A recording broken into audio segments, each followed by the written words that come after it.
తీర్మానం ప్రార్థన రాజయ్య గారు చేస్తుంది. అందరు చెప్పండి అయ్యగారితో పాటు. ఈ లోకమునకు వెలుగుగా వచ్చిన దేవా నీకే స్తుతి. లోకములో అనేక మందిని వెలిగించి శిష్యులుగా చేసిన దేవా నీకే స్తుతి.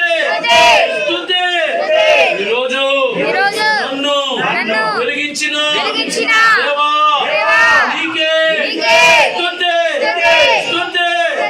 వెలిగించబడ్డా నేను నా కుటుంబమును నా గ్రామమును నా సంఘమును వెలిగించేటువంటి రీతిలో నన్ను వెలిగించి బలపరిచి అభిషేకించి ప్రతిష్ఠించి ఒక వెలుగుగా దివ్యమైన వెలుగుగా దీపస్తంభముపై ఉండి అందరినీ వెలిగించే వెలుగుగా వెలిగించిన దేవా నేను అందరినీ వెలిగిస్తాను.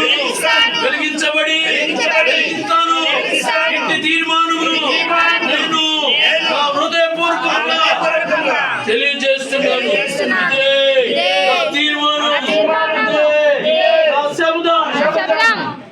యేసు నామములో వేడుకున్నాము తండ్రి. ఆమేన్. మీ కుడి చేత్తో మీ వెలుగును ఆర్పుకొని మీ సన్నిధి గదులు వెలిగించుకోండి.